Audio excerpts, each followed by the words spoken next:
Bismillahirrahmanirrahim. Assalamualaikum warahmatullahi wabarakatuh. Nama saya Siti Aisyah dari Prodi Hukum Keluarga Islam, Fakultas Syariah dan Hukum, Universitas Islam Nahdlatul Ulama. Dalam video kali ini, saya akan mengulas tentang presentasi yang telah dibawakan oleh Saudara Muhammad Musinin tentang ijarah.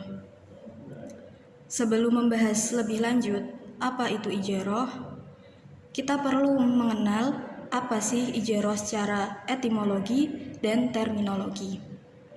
Secara etimologi, ijarah berasal dari bahasa Arab, yaitu al-ajru, yang bermakna dalam bahasa Indonesia upah, imbalan, ganti dari sewa menyewa. Lalu secara terminologinya, al-ijarah berarti akad atas kemanfaatan yang maklum, yang kemanfaatannya diperbolehkan secara syarak dengan adanya ganti upah atau imbalan yang maklum dan jelas.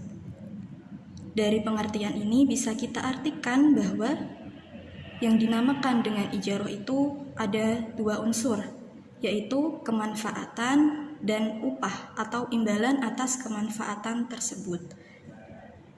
Ijarah secara global terbagi menjadi dua, yaitu upah mengupah terhadap pekerja atau jasa yang diberikan dan sewa menyewa atas suatu benda.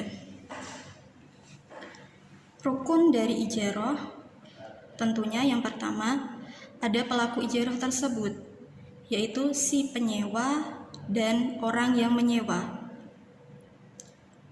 dan orang yang disewa, dan sesuatu yang disewa yaitu orang yang disewa. Yang kedua yaitu adanya ijab qabul. Yang ketiga adanya upah atau ujurah. Yang keempat terdapat manfaat dari barang atau jasa yang disewakan. Di dalam suatu ibadah tentu terdapat rukun dan syarat.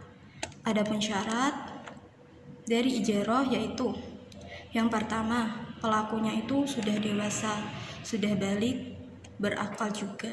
Tidak mungkin orang gila melakukan akad ijarah. Maka jika tidak memenuhi syaratnya, yaitu jika penyewa atau orang yang disewa tadi, bukan orang yang disewa, anak kecil atau orang gila, maka tidak sah. Yang kedua, rela dan tidak adanya paksaan dari orang lain. Yang ketiga, barang atau jasa yang disewa haruslah jelas adanya, tidak boleh goib. Yang keempat, barang atau jasanya itu harus halal. Yang kelima, barang yang menjadi objek menjadi hak orang yang menyewa atas izin si pemiliknya. Yang keenam, dari syarat ijarah yaitu manfaat yang didapat ketika seseorang menyewa barang atau jasa tersebut.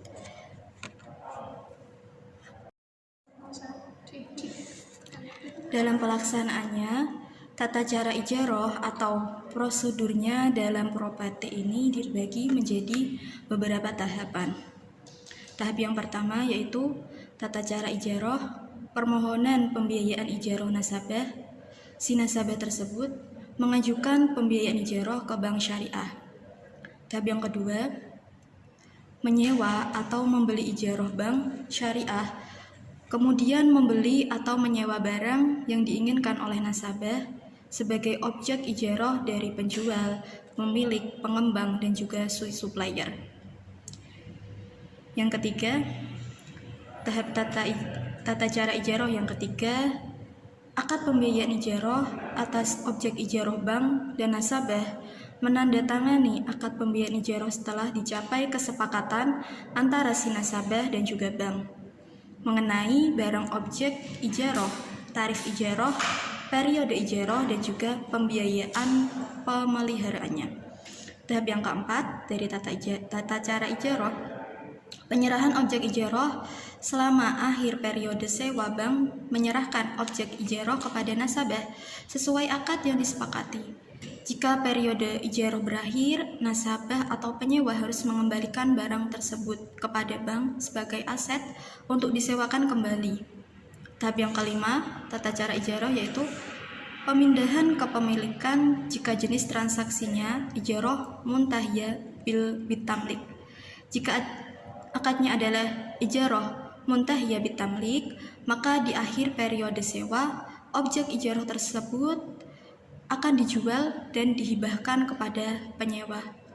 Saya rasa cukup ulasan untuk materi tentang ijarah. Wassalamualaikum warahmatullahi wabarakatuh.